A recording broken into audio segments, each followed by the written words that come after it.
Hello there guys and welcome back to the channel. So, Battleground season finished and the off-season started. Obviously, it was very nice of Kabam to let us know in advance the upcoming metas, so we all could do rank ups, and prepare for that. I'm just kidding, but it's better late than never. So we do have Battleground season 36 announcement, and there's some huge changes to that. Most notably, probably as you have noticed from the video title, we have 40 champion deck sizes now, and the number of banned champions is increasing to 5. That means in total then there can be up to 10 different champions banned as well, which still would obviously make the potential of the deck size bigger than it ever was, because previously if it was 30, we got 6 bans, the deck size could have been whittled down to 24 champions. But this will definitely make it more random. Again, like, I'm not gonna scream in outrage. I am all for, trying to keep the Battlegrounds game mode fresh. We'll see whether we like it, we'll see whether I like it, but it's definitely going to be a lot more different. Additionally, everyone will get 3 rerolls per match with 1 available per round. I do hope that means we do not have to purchase the rerolls anymore. But it's going to be a reroll galore, hopefully, if you don't have to purchase them. So Season 36 is definitely going to be wildly different.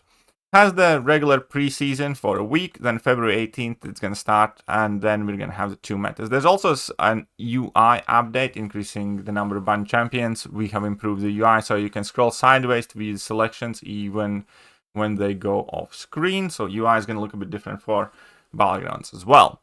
So what are going to be the upcoming metas, and I will make more in-depth videos for the upcoming metas shortly, later today or tomorrow, and then also as the metas are starting or just before they do, it's kind of like a rehash, because in between now and then I'll also be able to do some testing. The victory track and week 1 and 2 meta will have Mystic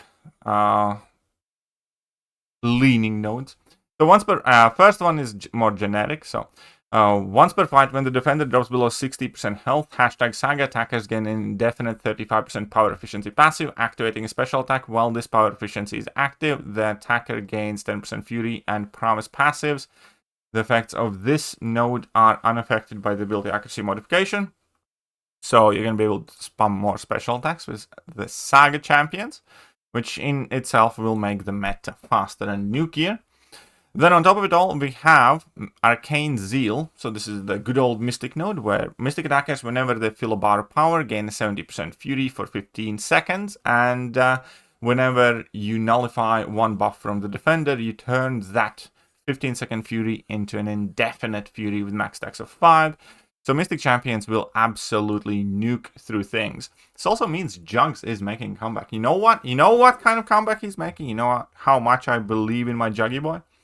I have been waiting to do this, and I love my Juggy, and there will never be any better way. There will never be a better day to do this than today. So there we go. There we go. And ha ha ha ha. Ha ha ha ha. Obviously, realistically, I think Science Champions will be the MVPs because they naturally kind of counter Mystics the best. But we'll get to it. I have always waited for a good moment to rank up my Jags, and I finally have. And he's awesome, and I like my Jags. Even though recently Kabam has been kind of doing a lot of work to make sure that we don't get to use him. I still wanted to do that for a while now. Anyways. We have Combat Deja Vu Intensify, so whenever you land the same basic attack twice in a row, the defender gains 25% Intensify buff for 8 seconds, which is going to get used in many cases to fuel the Mystic champions to get buffs on random defenders that we can nullify. But be careful with this, because if the champions does have any kind of like unavoidable damage, this can come and bite you back. Then Gladiator Circuit also gets escalating Pierce, where every 5 seconds the defender gains a Pierce buff of 400 potency, so even more buffs in the Gladiator Circuit. And then, weeks 3 and 4 meta, we still have the power efficiency. except that this time around they have 50% power, 50% power efficiency. Sorry, this is a bit different. This is not for the attacker, this is for defender. So whenever the defender gains a buff, they also gain a power charge. Upon reaching 6 charges, they gain 50% power efficiency, passive, and immunity to nullify and stagger effects for 12 seconds. So that's going to be something we have to contend with. Additionally, however, when the attacker reaches 1 bar of power, defender gains a vigilance buff, preventing their attacks from missing for 10 seconds. And when the attacker reaches 2 bars of power, defender gains an indestructible buff, causing them to ignore all damage. To be fair, both of these methods do sound quite nukey. Maybe the indestructible is going to slow down some of the champions, but overall, I do think both of these are going to be quite fast-paced metas.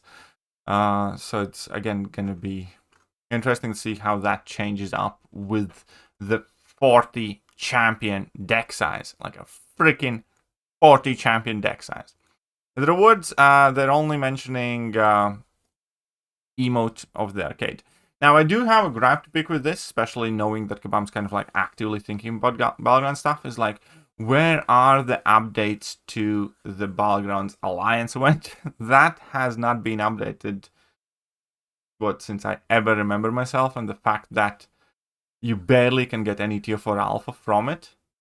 It's like 2 Catalyst generations behind, because at no point it ever awarded tier 7 basics. And now we're competing for tier 5 alpha, so we really, really need something done with the Battlegrounds Alliance event.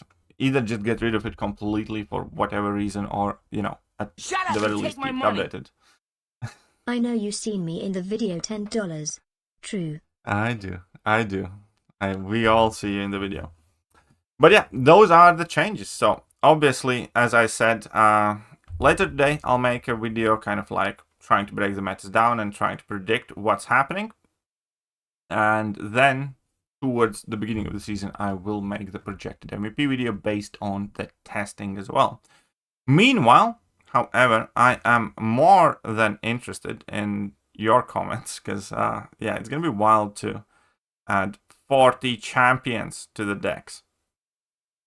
So it's gonna be like mutant. Obviously, we're gonna have that rank 4 Juggy now. It's gonna be a crazy time. I think it's gonna feel wildly different. Also, this does mean that any specific metas will have so much more roster deviation than it used to. Because again, like, to get an entire deck of rank 4s now became that much harder, or more specifically to have kind of like worthwhile and useful champions. We'll see how it works out.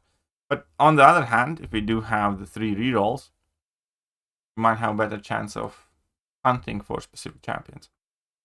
So it's definitely going to be wildly different.